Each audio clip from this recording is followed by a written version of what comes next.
पैड़ी। राम की पैड़ी अयोध्या की एक अलग ही खासियत है। सरयू नदी की पहचान राम की पैड़ी से ही होती है।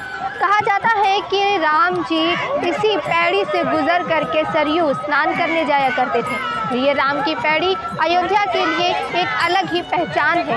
राम की पैड़ी से ही होकर लोग सरयू घाट तक जाते हैं, जो सरयू घाट लोगों के लिए आस्था का केंद्र है। राम की पैड़ी में कई मंदिर भी है जो भगवान राम के हैं और यहाँ पर भगवान राम, माता सीता, भैया लक्ष्मण की याद दिलाता है। और ये राम की पैड़ी इसीलिए अपने में एक अलग खासियत रखती है, क्योंकि भगवान श्री राम यहीं से होकर के सरयू नदी में प्रतिदिन स्नान करने जाया करते थे। वहीं सरयू नदी के बारे में और राम की पैड़ी के बारे में भगवान श्री राम ने खुद ही कहा है कि जो सूर्य उदय होने से पहले पैड़ी के अंदर प्रतिदिन स्नान करता है, उसके सभी पाप धुल जाते हैं और उसे मोक्ष की प्राप्ति होती है।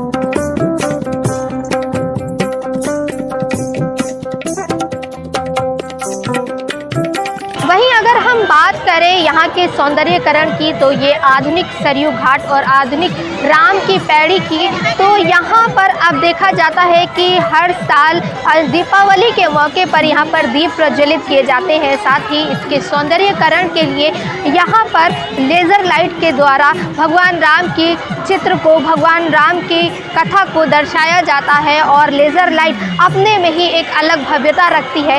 इस घाट को पूरे पक्के रूप में तैयार किया गया है, और जबकि यहाँ पर किसी टाइम पे मिट्टी हुआ करती थी, लेकिन अब इसे पक्का बनाया गया है और ये घाट अब पूरी तरह से बहुत ही ज़्यादा देखने में सुंदर लगता है, क्योंकि यहाँ पर जो लाइटनिंग का इस्तेमाल किया गया है, यहाँ पर जब लाइट्स जल जाती हैं तो ऐसा लगता है कि मानो ये अयोध्या के लिए एक प्रमुख स्थान होता है और ये अपने में ही अलग खासियत रखता है, क्योंकि ये इतना भव्य और सुंदर दिखता है।